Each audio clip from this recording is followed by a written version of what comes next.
Hello everyone. आज class 11 chemistry chapter number 1 lecture number 2 में हम मोल एंड एवोगैड्रो नंबर को पढ़ने जाएंगे। ठीक है, तो दरअसल सबसे पहले आपको ये मालूम होना चाहिए कि मोल एंड एवोगैड्रो नंबर है क्या। ठीक है, तो जैसे अगर मैं आपसे पूछूं डज़न क्या होता है, डज़न या आम ज़बान में जो उर्दू में कहते हैं दर्जन, आप कहेंगे सर जब भी हम बनाना बाहर से लेते हैं जैसे ठेले से फॉर एग्ज़ाम्पल, तो उधर क्या होता है कि हम उसे कहते हैं एक डज़न बनाना और वो हमें 12 यूनिट्स ऑफ बनाना देता है।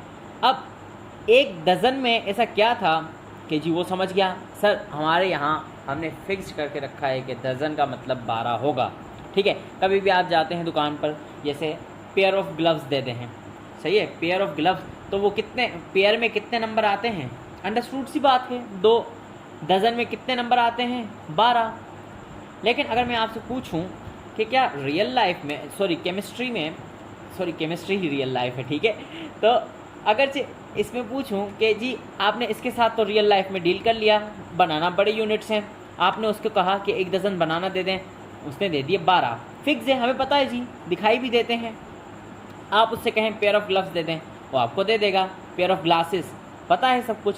लेकिन अगर से मैं आपसे कहूँ कि जी आप ऐसा करें कि मुझे एक डज़न एटम ला दें, तो क्या आप मानेंगे? क्योंकि आप कहेंगे सर एक एटम हमें नज़र नहीं आता, ठीक है, तो उस एक एटम को ना ही मैं डेली लाइफ में कहीं यूज़ कर सकता हूँ एक एटम को, तो आप कह रहे हैं एक एटम लाएं, तो ये इम्पॉसिबल है हमारे लिए। ठीक है, अगर मैं आपसे कहूँ डज़न लाएं, आप नहीं ला सकते, मैं आपसे कहूँ पेयर ऑफ एटम लाएं, आप नहीं ला सकते, सही है, क्यों? क्योंकि सूटेबल यूनिट हम उसके लिए इस्तेमाल नहीं कर रहे, सूटेबल यूनिट उसके लिए इस्तेमाल नहीं कर रहे। जैसे बनाना या किन्नू, ऑरेंजेस, कुछ भी बड़ी चीज़, वो 12 डिज़र्व करता है, हाँ भाई 12 दे दो, हमें कुछ ना कुछ नज़र आएगा, उसके साथ डील कर सकते हैं, उसे खा सकते हैं। लेकिन एटम्स के साथ अगर मैं कहूँ कि एक डज़न एटम दे दें, तो आप कहेंगे जी ऐसा मुमकिन नहीं है। ठीक है, तो अब लाजमी तौर पे केमिस्ट भी, जैसे कल के लेक्चर में हमने पढ़ा था लेक्चर नंबर 1 में कि स्टोकियोमेट्री क्यों ज़रूरी है। अब जी केमिस्ट्री में भी स्टोकियोमेट्री इसलिए पढ़ाई जाती है क्योंकि जी केमिस्ट्री की मेजरमेंट्स स्टोकियोमेट्री के थ्रू करते हैं, स्टोकियोमेट्री के थ्रू करते हैं। तो स्टोकियोमेट्री में अब इस चैप्टर में कुछ ना कुछ ऐसा तो होगा ना, तो जी जैसे हमारे पास हमारी लाइफ में डज़न एक नंबर है, पेयर एक नंबर है, तो इसी तरह से केमिस्ट्री में भी एक ऐसा नंबर यूज़ किया जाता है। अब प्रॉब्लम ये थी कि जी हमें ऐसे यूनिट्स यूज़ हम नहीं कर सकते, सही है, क्यों? क्योंकि एटम्स, मॉलिक्यूल्स, आयंस बहुत छोटे होते हैं, उनके साथ हम डज़न में डील नहीं कर सकते। तो लाजिम बात है कोई ना कोई हमें ऐसा नंबर चाहिए जो कि एटम्स को मेजर कर सके, मॉलिक्यूल्स को मेजर कर सके। तो हुआ क्या कि हमारे पास केमिस्ट्री में एक नंबर ऐसा है जिसे हम कहते हैं एवोगैड्रो नंबर। एवोगैड्रोस नंबर क्यों कहते हैं? क्योंकि एवोगैड्रो साइंटिस्ट थे, उन्होंने ही इस नंबर को डिस्कवर किया था। ठीक है, अब उन्होंने क्या बताया कि जी किसी भी चीज़ का 1 मोल लोगे तो उसमें इतने यूनिट्स होंगे। यानी सबसे पहले तो आपको पता होना चाहिए मोल क्या होता है जी। मोल, तो मोल का सिंपल मतलब, जैसे आपसे मैं पूछूं कि डज़न का मतलब क्या होता है, आप ऑलवेज कहेंगे 12। मैं आपसे कहूं कि पेयर का मतलब क्या होता है, आप कहेंगे 2, क्यों? अंडरस्टूड है। लेकिन अगर मैं आपसे कहूं 1 मोल, तो आप आज के बाद ये कहेंगे 6.02 × 10⁻23। अब वो बनाना हो, पेयर मतलब ग्लव्स हों, फुटबॉल हों, कुछ भी हों, जैसे मैं अगर आपसे कहूँगा 1 मोल मुझे फ़लाँ चीज़ दें, तो आप कितने नंबर देंगे? 6.02 × 10⁻23। अब केमिस्ट्री में ऐसे ही डील करेंगे हम, मतलब केमिस्ट्री में ये नहीं चलेगा डज़न और पेयर, केमिस्ट्री में चलेगा तो मोल चलेगा। ठीक है, अब मोल क्या चीज़ है? एवोगैड्रो नंबर तो आपको समझ में आ गया कि जी किसी भी चीज़ का अगर आप 1 मोल लेते हैं ना, तो उसमें आता है 6.02 × 10⁻23, कुछ भी हो सकता है। मैं आपसे कहूँ 1 मोल फुटबॉल ला दें, तो आप 6.02 × 10⁻23 फुटबॉल ला देंगे। अगर मैं आपसे कहूँ 1 मोल मुझे दे दें आप बनाना, तो आप मुझे इतने बनाना ला देंगे।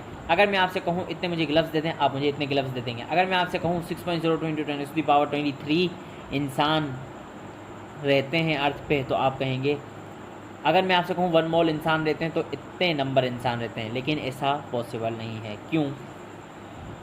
क्योंकि ये एक बहुत बड़ा नंबर है। जैसे आपने सुना होगा कि मिलियन बहुत बड़ा नंबर है, 10 लाख की क्वांटिटी है। बिलियन, अगर मैं आपसे कहूँ ट्रिलियन, अगर मैं आपसे कहूँ क्वाड्रिलियन, अगर आपसे मैं कहूँ क्विंटिलियन, तो ये तो बहुत बड़ा हो गया नंबर। तो यही होता है कि 1 मोल में इतने यानी 602 क्विंटिलियन एटम्स आते हैं। ठीक है ना? अब होप क्या आप इससे समझ गए कि ये सिर्फ एक नंबर है, मोल है। मोल एक नंबर है। जैसे डजन 12 को कहते हैं, पेयर 2 को कहते हैं, मोल किसको कहते हैं? 6.02 × 10⁻23। अब नेक्स्ट स्टेप ये है कि जी, जैसे अगर मैं आपसे कहूँ कि एक एटम का मास, अब मोल की डेफिनेशन भी तो हमें पढ़नी है ना, तो पहले मोल की डेफिनेशन सुन ले आप। ठीक है? Gram atomic mass, gram molecular mass या ग्राम फार्मूला मास, आपने पढ़ा है कभी?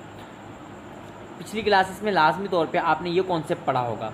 अब मैं अगर आपसे कहूँ कि कार्बन क्या है? What is carbon? Carbon is a element. और अगर एक कार्बन होगा, कार्बन के एटम्स होते हैं ना भाई, कार्बन का पीस ले लूँ, उसमें से सिर्फ एक कार्बन एटम को लूँ, तो आप कहेंगे सर वेरी स्मॉल क्वांटिटी और नज़र आने से रहा। लेकिन मैं कहता हूँ कि आप इमेजिन करें कि हमने एक एटम कार्बन का ले लिया, उसके अंदर कितने प्रोटॉन्स हैं? 6 प्रोटॉन्स हैं। कितने न्यूट्रॉन्स हैं? 6 न्यूट्रॉन्स हैं। उसका एटॉमिक मास सारा का सारा न्यूक्लियस में होता है। उसका मास कितना होगा? आप कहेंगे 12 AMU। AMU का मतलब क्या होता है? AMU का मतलब है एटॉमिक मास यूनिट, मतलब एक एटम का मास 12 AMU। अब इसकी कुछ ना कुछ AMU की वैल्यू है, आपने 9th में पढ़ा होगा। ठीक है ना?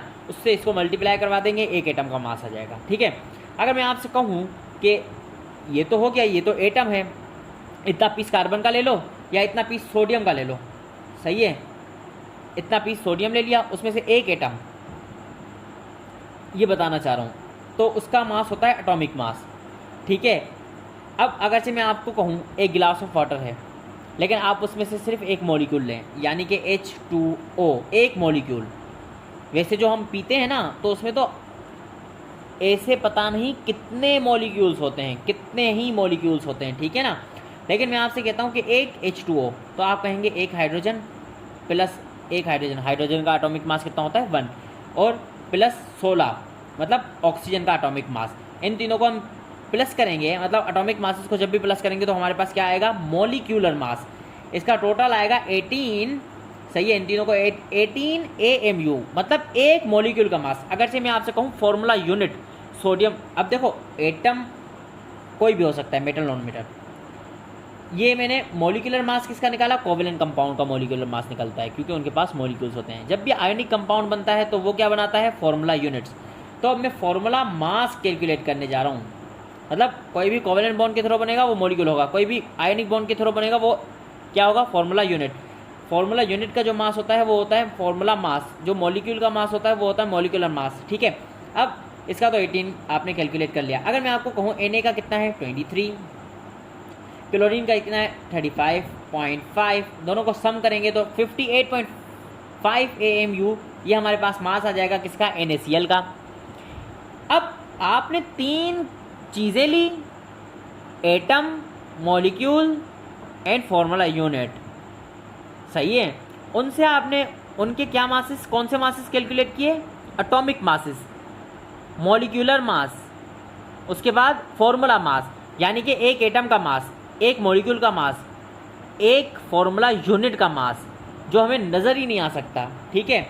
लेकिन अगर जे मैं आपसे कहूँ कि सर इसी को ग्राम में ले लें, सेम वैल्यू को ग्राम में ले लें, मतलब 12 AMU है तो 12 ग्राम ले लें, 18 AMU है, मतलब जो नंबर है ना उसका एटॉमिक मास में या मॉलिक्यूलर मास में या फॉर्मूला मास में, उसी नंबर के उतना ही ग्राम ले लो उस एलिमेंट का, उस मॉलिक्यूल मतलब उस कोवेलेंट कंपाउंड का, उस फॉर्मूला यूनिट, उस आयोनिक कंपाउंड का, तो आप कहेंगे कि सर 18 AMU, तो इधर 18 ग्राम ले लेते हैं, 58.5 AMU, तो इधर 58.5 ग्राम लेते हैं। मैंने बेसिकली ये कहा कि एटॉमिक मास, मॉलिक्यूलर मास और फॉर्मूला मास जितना आपकी वैल्यू आती है ना, उसी को आप क्या करें कि ले लें आप ग्राम में।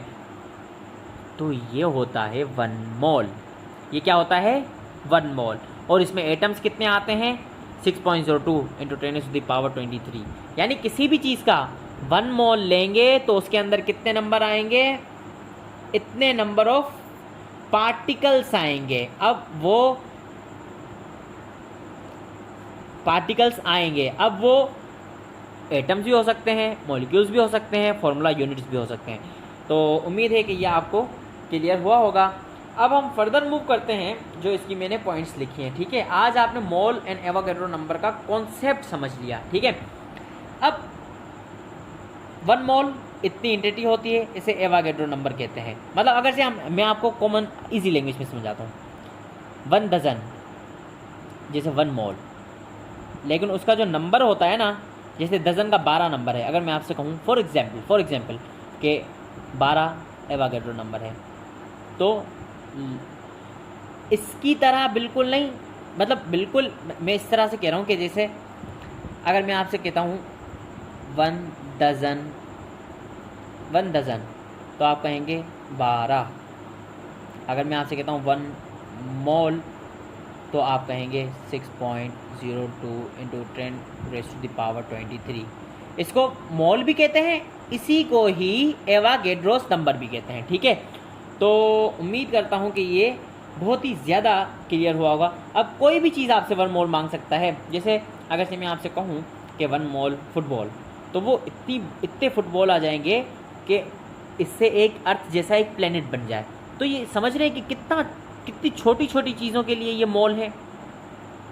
अगर मैं आपसे कहूँ कि 1 मोल इलेक्ट्रॉन दे दो, फिर आप दे देंगे, क्योंकि इलेक्ट्रॉन्स बहुत छोटे छोटे हैं। 1 मोल शायद हमें इतने दिखाई दें, ठीक है, लेकिन फुटबॉल लाएंगे तो वही 1 मोल एक अर्थ जितना एक नया प्लेनेट बन सकता है। अगर मैं आपसे कहूँगा 1 मोल आयन ला दे तो शायद इतने दिखें, लेकिन अगर से मैं आपसे कहूँ 1 मोल मुझे बनाना ले आएँ तो ये पूरी दुनिया भर देंगे, ठीक है। अगर मैं आपसे कहूँ 1 मोल मुझे कुछ भी ला दें, कुछ भी, मतलब 1 mole is just a number, okay. So मुझे उम्मीद है कि यह आपको क्लियर हो गया होगा। ये जी सॉलिड लिक्विड गैसेस, केमिस्ट्री में तीनों सब्सटेंसेस जो होते हैं उनसे डील किया जाता है। अब 1 मोल अगर मैं आपसे कहता हूँ कि 1 मोल मुझे कोई सॉलिड ला दो, तो लाजिम बात है जी उसका जितना ग्राम, जितना मास, जैसे मैं अगर आपसे कहूँ 1 मोल मुझे कार्बन ला दें, तो आप कितना कार्बन लाएंगे, 12 ग्राम कार्बन लाएंगे। अगर मैं आपसे कहूँ कि 12 ग्राम कार्बन में कितने मोल आ जाते हैं कार्बन के, तो आप क्या बताएंगे, 1 मोल। तो ये कॉमन सेंस यूज़ करना है ज़रा सा। अब देखो कुछ और बातें भी आपको मालूम होनी चाहिए कि जैसे 1 मोल एटम्स, इतने एटम्स होंगे, 1 मोल मॉलिक्यूल्स, इतने मॉलिक्यूल्स होंगे, 1 मोल गैस 8 STP 20। अब ये जो बातें हैं ना, देखो गैस हमेशा किस फॉर्म में, तो जैसे फॉर एग्जांपल इधर जो कॉन्सेप्ट सीखना है वो ये सीखना है कि जैसे अगर मैं आपसे कहूँ 1 मोल क्लोरीन ला दो, आप कहेंगे कि अब क्लोरीन को मैं इस तरह भी लिख सकता हूँ, इस तरह भी लिख सकता हूँ, कौन सा क्लोरीन मांगा है इसने। तो आपको पता होना चाहिए कि कभी भी क्लोरीन एटॉमिक फॉर्म में एग्जिस्ट नहीं करता। अब देखो इसकी वजह बताओ। इसकी वजह ये है कि मॉलिक्यूलर फॉर्म में होती हैं गैसेस, ठीक है ना। जैसे मैट्रिक में पढ़ा था ना कि, सॉरी 9th में पढ़ा था कि monoatomic molecule, diatomic molecule, polyatomic molecule. तो ये तो मॉलिक्यूल नहीं बन सकता, लेकिन ये तो मॉलिक्यूल है ना, मतलब डायटॉमिक मॉलिक्यूल है। तो अगर मैं आपसे कहूँगा 1 मोल क्लोरीन ला दो, तो आप कितना लाएंगे, 6.02 इंटू 10⁻23 क्लोरीन, या इसका हाफ कर देंगे। इसका हाफ नहीं करेंगे, क्योंकि मैंने आपसे मॉलिक्यूल्स मंगवाए हैं और इतने ही तुम मॉलिक्यूल लेके आ जाओगे, ठीक है। अब जो आखिरी बात याद रखनी है वो ये याद रखनी है कि 1 मोल गैस 8 STP 22.4 क्यूबिक डेसीमीटर या 22.4 लीटर्स वॉल्यूम ऑक्यूपाई करेगी। अगर मैं आपसे कहूँ कि सॉलिड को किस तरह से मेजर करते हैं, आप कहेंगे किलोग्राम। मैं आपसे कहूँ कि लिक्विड्स को किस तरह से मेजर करते हैं, तो आप कहेंगे क्या। हमारे यहाँ तो ऐसा हो जाता है कि किलोग्राम में हम उनको मेजर करते हैं, लेकिन रियलिटी में ऐसा कुछ भी नहीं होता, सही है ना। लिक्विड का हमेशा वॉल्यूम होता है, गैसेस का भी इस तरह से वॉल्यूम होता है, जैसे ml, लीटर, ये हम अमूमन किन के लिए यूज़ करते हैं, लिक्विड्स के लिए। और डेसीमीटर क्यूब किसके लिए यूज़ करते हैं, गैसेस के लिए। अब इधर कह रहा है कि 1 मोल गैस 8 STP 22.4 क्यूबिक डेसीमीटर इसका वॉल्यूम होगा। अब इसका मतलब क्या है, जैसे गैसेस तरह तरह की होती हैं, ठीक है। जैसे कार्बन डाइऑक्साइड H2Cl2, कुछ भी गैसेस हो सकती हैं जैसे CH4, घर में जलाने वाले, घर में जो हम यूज़ करते हैं गैस CH4। अब इसका मास अगर देखते हैं तो इसका मास आता है तकरीबन कार्बन 12, 4 हाइड्रोजन 16। अगर इसका मैं 16 ग्राम ले लेता हूँ फॉर एग्जांपल, इसका मैं 44 ग्राम ले लेता हूँ जो इसका मोलर मास है। इसका 12, 2 ऑक्सीजन 64, सॉरी 32 सॉरी 16 32 और 12 44, ठीक है। इसके अलावा ये ले लूँ तो 2 ग्राम, मतलब एक हाइड्रोजन का 1, दूसरे हाइड्रोजन का 1। क्लोरीन ले लूँ अगर तो 35.5 दोनों को जब सम करेंगे 35.5 प्लस 35.5, इन दोनों को जब हम प्लस करेंगे तो ये आएगा 71 ग्राम। अब जो ये लास्ट लाइन थी वो ये समझाना चाह रही है कि तुम 16 ग्राम मीथेन का ले लो अलग गुब्बारे में, 44 ग्राम कार्बन डाइऑक्साइड ले लो अलग गुब्बारे में, 2 ग्राम हाइड्रोजन गैस ले लो अलग गुब्बारे में, 71 ग्राम ऑफ क्लोरीन ले लो अलग गुब्बारे में।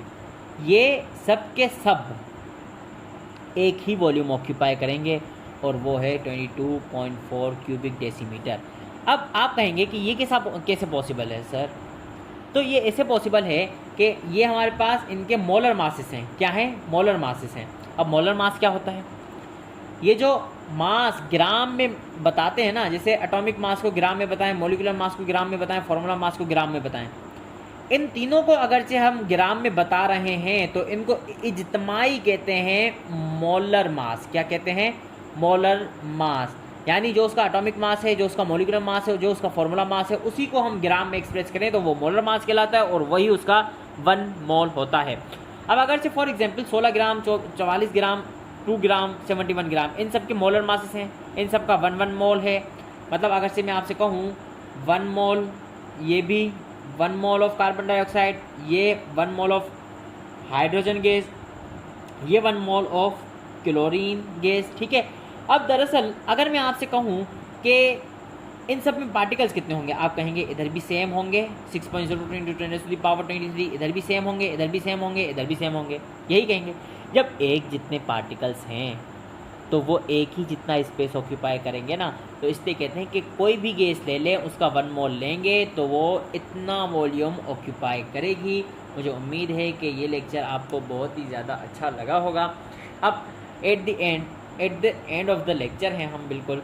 अगर फॉर एग्जांपल मैं आपसे कहता हूँ, एक और एग्जांपल है, अगर मैं आपसे कहता हूँ कि 1 मोल MgCl ला दो मुझे, MgCl2 मैग्नीशियम क्लोराइड ला दो, तो आप मुझे इसके कितने यूनिट्स लाओगे? 6.02 × 10⁻23 यूनिट्स, ठीक है। 1 मोल का मतलब यहाँ भी 6.02 × 10⁻23 formula units of magnesium chloride होगा। अब अगर से मैं आपसे पूछूं कि जब इसको मैं पानी में डिज़ोल्व करता हूँ, ये एक समझने के लिए लास्ट कॉन्सेप्ट है, अगर मैं इसे पानी में डिज़ोल्व करता हूँ तो मुझे मिलता है Mg कितना मिलेगा, कितने यूनिट्स मिलेंगे Mg के, क्लोरीन के कितने यूनिट्स मिलेंगे? अब कोई मुझे बता सकता है? इमेजिन करो, सोचना वीडियो को रोक के, ठीक है। तो जवाब इसका ये है कि जी सर इसमें Mg के साथ 2 Cl अटैच हैं, ठीक है। पहली बात तो ये, जब मैं इसको तोड़ूंगा तो ये 1 मोल लिया है, ये 1 मोल लिया है, तो मुझे ये पता होना चाहिए कि ये जो कंपाउंड होगा ना पूरा, मतलब फॉर्मूला यूनिट, ये किससे बना होगा? 1 मोल मैग्नीशियम, यानी 6.02 × 10⁻23 एटम्स ऑफ मैग्नीशियम। दूसरा मुझे पता होना चाहिए, फिर दूसरी बार हमने लिया होगा 1 मोल ऑफ क्लोरीन एटम, फिर मुझे अलग से 1 मोल ऑफ क्लोरीन एटम लेना पड़ा होगा, ठीक है ना। तो इसमें मैं अगर आपसे पूछूं कि कितने मोल ऑफ क्लोरीन इस्तेमाल हुआ है तो आप कहेंगे 2। क्यों? क्योंकि वो पूछ रहा है कि जब मैं इसको तोड़ूंगा तो इससे एटम कितने मिलेंगे।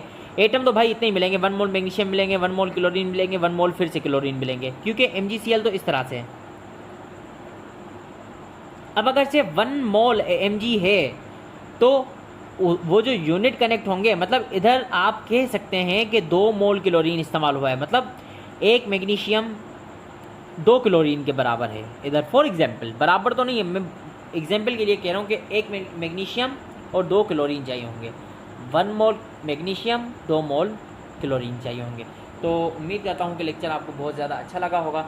अगर आपको अच्छा लगा है तो आपने लाजमी तौर पे वीडियो को लाइक करना है, नीचे कमेंट्स करने हैं और चैनल को लाजमी तौर पे सब्सक्राइब करना है। Thank you for your attention.